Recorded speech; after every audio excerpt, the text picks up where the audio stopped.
শহরের কোলাহল থেকে অনেক দূরে পাহাড়ের কোল ঘেঁষে দাঁড়িয়ে থাকা এক পুরনো জমিদারি বাংলো। নাম তার নীলগিরি নিবাস। এই বাংলোর চারিদিকের পরিবেশ যেমন সুন্দর তেমনি রহস্যময়। এখানে বাস করেন এক সম্ভ্রান্ত পরিবারের বিধান কর্ত্রী রাজলক্ষ্মী দেবী। বয়স হয়েছে, কিন্তু তার ব্যক্তিত্বে এখনো সেই পুরনো দিনের অভিজাত্য ফুটে ওঠে। তার সঙ্গে থাকে তার ছেলে অনিন্দ্র এবং ছেলের বউ স্নেহা। গল্পের প্রধান চরিত্র আকাশ। আকাশ একজন শিক্ষিত বেকার যুবক, যে নিজের পায়ে দাঁড়ানোর জন্য হন্যে হয়ে কাজ করছিল।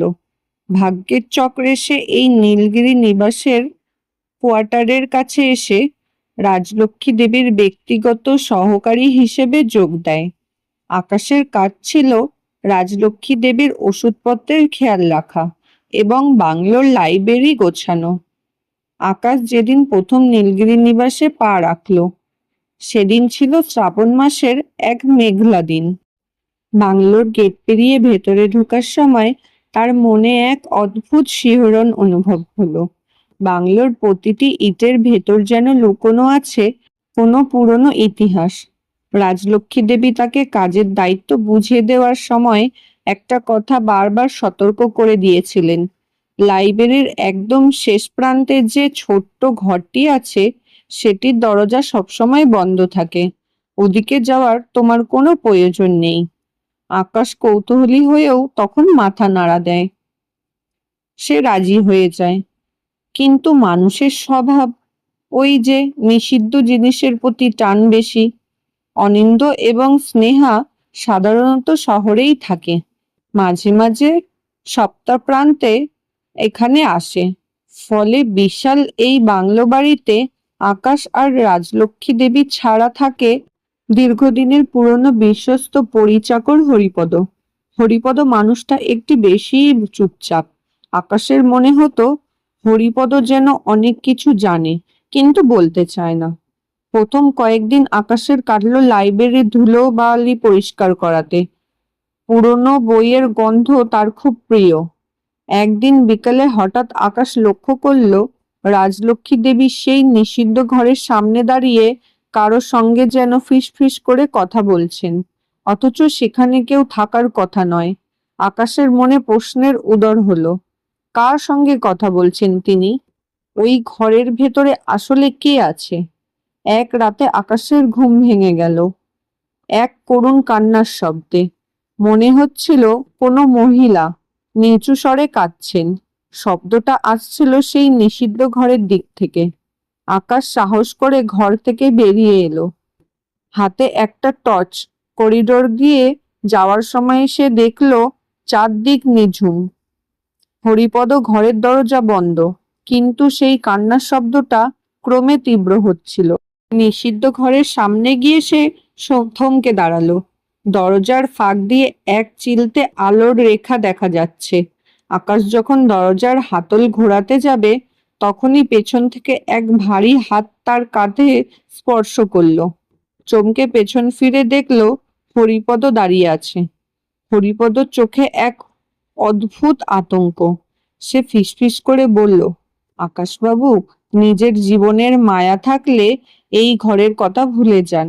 বড় দিদিমণি জানলে সর্বনাশ হয়ে যাবে।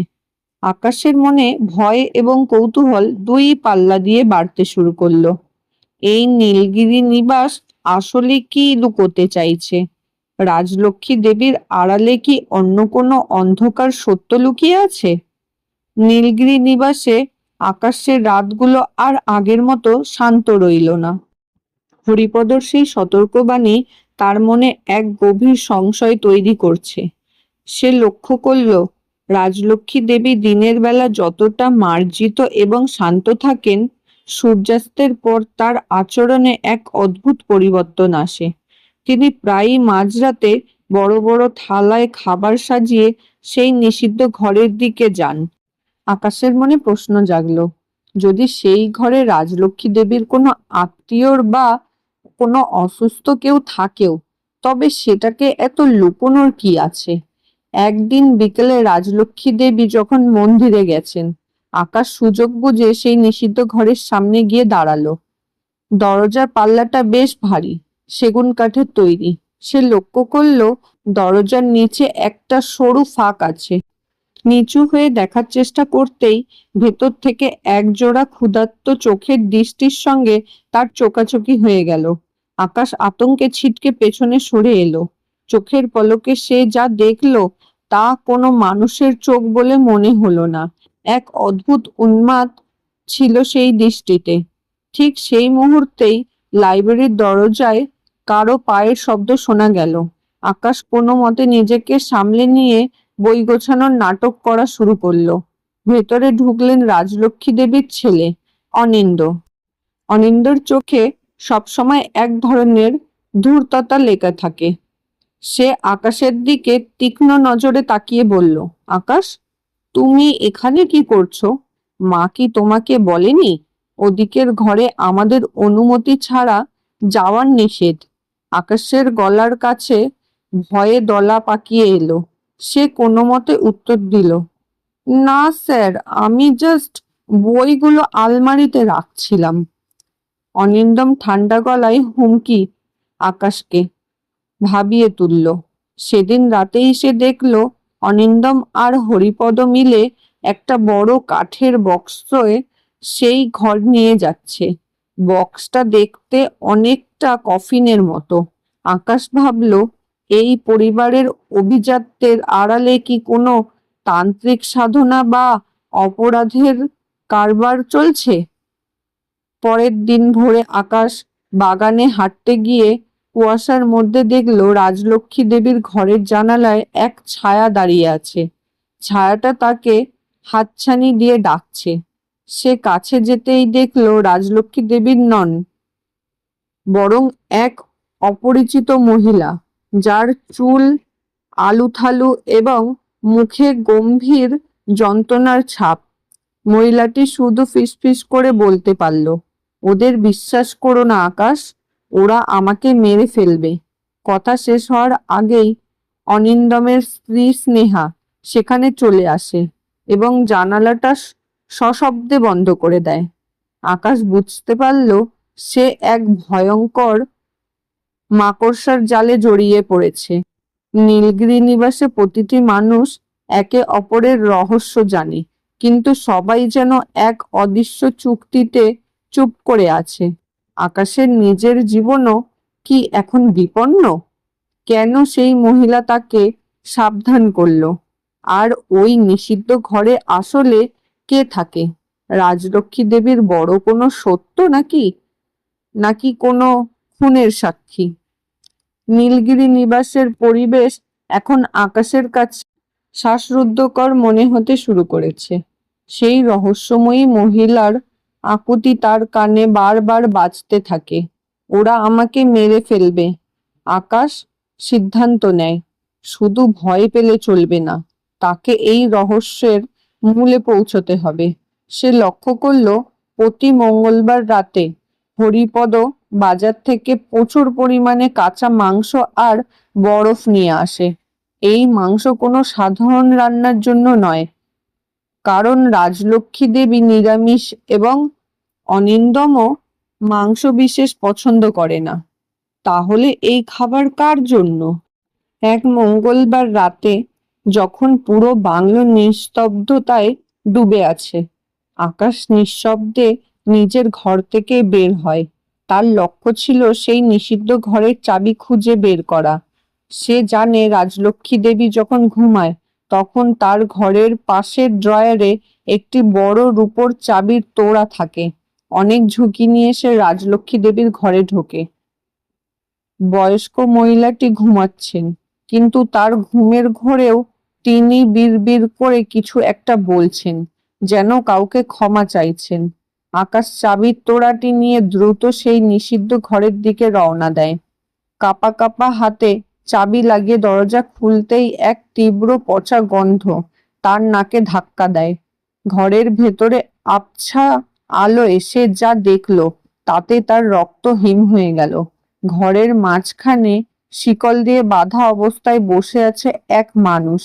না, ঠিক মানুষ বলা ভুল হবে, দীর্ঘ অযত্নে তার নখগুলো পশুর মতো লম্বা হয়ে গেছে, গায়ের চামড়া ফ্যাকাশে, আর চোখের দৃষ্টিতে কোনো মনুষ্যত্ব নেই। সে পচা মাংস খাচ্ছে। এই সেই ব্যক্তি যার জায়গায় আকাশকে আগে আসতে বলা হয়েছিল। হঠাৎ সেই কয়েদি আকাশের দিকে তাকিয়ে অস্ফুট স্বরে বলল, তুমি তুমিও কি ওদের শিকার? আকাশ কথা বলতে পারল না। তখনই ঘরের এক কোণ থেকে রাজলক্ষ্মী দেবীর ঠান্ডা গলা ভেসে এলো, খুব কৌতূহল তোমার, তাই না আকাশ? আকাশ চমকে পেছনে ফিরল, দেখল রাজলক্ষ্মী দেবী, অনিন্দম আর স্নেহা দাঁড়িয়ে আছে। তাদের হাতে টর্চ এবং অনিন্দমের হাতে একটি রিভলভার। রাজলক্ষ্মী দেবী শান্ত গলায় বলতে শুরু করলেন, সেই অন্ধকার ইতিহাস।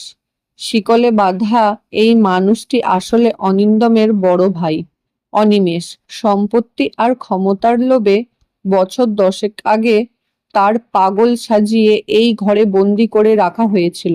বাইরের পৃথিবীকে জানানো হয়েছিল যে অনিমেষ এক দুর্ঘটনায় মারা গেছে, কিন্তু আসল সত্যটা হলো অনিমেষকে তিলে তিলে বিষ দিয়ে মানসিকভাবে বিকল করে দেওয়া হয়েছে, যাতে সে কোনোদিনও নিজের অধিকার দাবি করতে না পারে। আকাশ বুঝতে পারল তাকেও এখানে আনা হয়েছে একটি বিশেষ উদ্দেশ্যে। আগের কেয়ারটেকার এই সত্য জেনে যাওয়ার তাকে সরিয়ে দেওয়া হয়েছে। আকাশকে এখন হয় এই পাপের সঙ্গী হতে হবে, নয়তো তার পরিণতিও হবে আগের জনের মতন। স্নেহা এক পৈশাচিক হাসি দিয়ে বলল, আকাশ, তুমি তো গল্প লিখতে ভালোবাসো। দেখো, জীবনের সবচেয়ে বড় গল্প এখন তোমার সামনে। এখন ঠিক করো, তুমি আমাদের এই সাজানো নাটকের অংশ নেবে, নাকি মাটির নিচে চাপা পড়া আরেকটা চরিত্র হবে। আকাশের সামনে এখন যমের দুয়ার, একদিকে তার সত্যতা আর অন্যদিকে নিজের জীবন। সে কি পারবে এই নরক থেকে নিজেকে এবং অনিমেষকে উদ্ধার করতে, নাকি নীলগিরি নিবাসের দেওয়ালগুলো গ্রাস করে নেবে আরও এক যুবককে? রাজলক্ষ্মী দেবীর সেই শান্ত মূর্তি এখন এক ভয়ঙ্কর পিশাচিনীর মতো। অনিন্দের হাতের রিভলভারের নল আকাশের বুকের দিকে তাক করা। আকাশ বুঝতে পারল এই পরিবারটি কেবল অপরাধী নয়, তারা একটি সুসংগঠিত খুনিচক্র। রাজলক্ষ্মী দেবী ধীর পায়ে এগিয়ে এসে আকাশকে চিবুক করে বললেন, তুমি দেখতে বেশ বুদ্ধিমান আকাশ, কিন্তু অতিরিক্ত বুদ্ধি মাঝে মাঝে মানুষের আয়ু কমিয়ে দেয়। আগের জন্য ঠিক এই ভুলটাই করেছিল। আকাশ জানতে পারল আগের যে কেয়ারটেকার ছিল সে আসলে পুলিশের একজন সোর্স ছিল, যে ছদ্মবেশে এখানে এসেছিল অনিমেষের খোঁজ নিতে। কিন্তু স্নেহা তাকে বিষ খাইয়ে মেরে ফেলে এবং বাংলোর পেছনের বাগানে পুঁতে দেয়। আকাশকে এখন সেই ভয়ঙ্কর সত্যের জীবন্ত সাক্ষী হিসেবে রাখা বিপজ্জনক। কিন্তু অনিন্দ তাকে এখনই মারতে চায় না। তার মাথায় অন্য এক শয়তানি বুদ্ধি ঘুরছে। সে চাইল আকাশকে দিয়ে এমন কিছু কাজ করিয়ে নিতে যা তাকেও এই অপরাধের অংশীদার বানিয়ে দেয়, যাতে সে কোনোদিনও পুলিশের কাছে মুখ খুলতে না পারে। আকাশকে তারা অনিমেষের ঘরের পাশে একটি ছোট্ট কুঠিরে বন্দি করে রাখল। অন্ধকার সেই ঘরে শুধু ইঁদুরের শব্দ আর পাশের ঘর থেকে অনিমেষের আর্তনাদ শোনা যায়।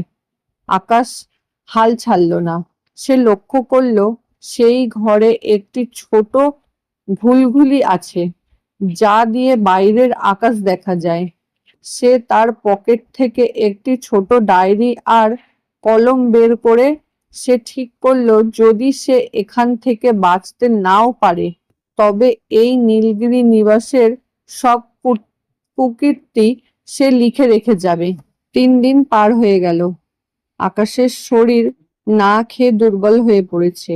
এই 3 দিনে স্নেহা কয়েকবার এসে তাকে প্রলুব্ধ করার চেষ্টা করেছে। স্নেহা জানালো আকাশ যদি রাজলক্ষ্মী দেবীর একটি উইল জালিয়াতি করতে সাহায্য করে তবে তাকে প্রচুর টাকা দিয়ে বিদেশে পাঠিয়ে দেওয়া হবে।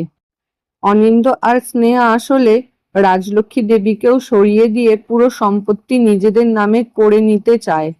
রাজলক্ষ্মী দেবী ভাবছেন তিনি তার ছেলেকে সাহায্য করছেন, কিন্তু আসলে তিনি নিজেই নিজের মৃত্যুর পরায়ণা তৈরি করছেন। চতুর্থ দিন রাতে হরিপদ গোপনে আকাশের ঘরে খাবার নিয়ে এলো। হরিপদর চোখে আজ জলের রেখা। সে নিচু স্বরে বলল, আকাশবাবু, আমি আর পারছি না এই পাপের বোঝা বইতে। আমার বুক ফেটে যাচ্ছে। অনিমেষ বাবা কত ভালো ছিল, ওরা ওনাকে জানোয়ার বানিয়ে দিল। হরিপদ আকাশের হাতে একটি ছোট লোহার রড গুঁজে দিয়ে বলল, আজ রাতে ওরা বড় দিদিমণিকে রাজলক্ষ্মী দেবী ঘুমের ওষুধ দিয়ে মারার পরিকল্পনা করছে। আপনি যদি পারেন কিছু একটা করুন। আকাশের ভেতরে জেদ চেপে বসলো। সে শুধু নিজের জন্য নয়, অনিমেষ আর রাজলক্ষ্মী দেবীকেও এই শয়তান দম্পতির হাত থেকে বাঁচাতে চায়। লোহার রড দিয়ে সে দরজার পুরনো কবজাগুলো আলগা করার চেষ্টা শুরু করলো। ওদিকে বাইরে তখন মেঘের গর্জন শুরু হয়েছে। প্রকৃতিও যেন এক চরম নিবাসের সংকেত দিচ্ছে। রাত যখন গভীর, যখন পুরো বাংলো এক নিঝুম মৃত্যুপুরীর মতন স্তব্ধ, তখন আকাশ শুনতে পেল অনিন্দ্যর পায়ের শব্দ।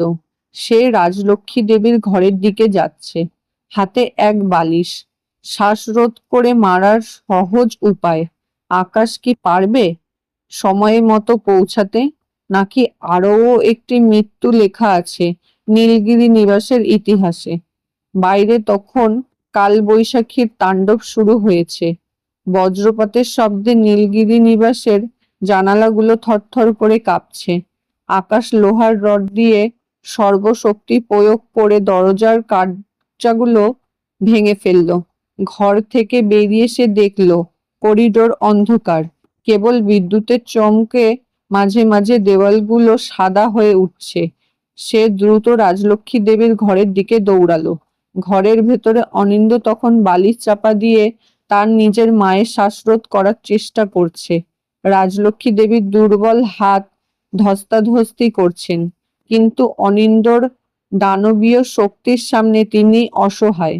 সঠিক সেই মুহূর্তে আকাশ ঝড়ের বেগে ঘরে ঢুকে অনিন্দ্যর মাথায় রড দিয়ে আঘাত করলো।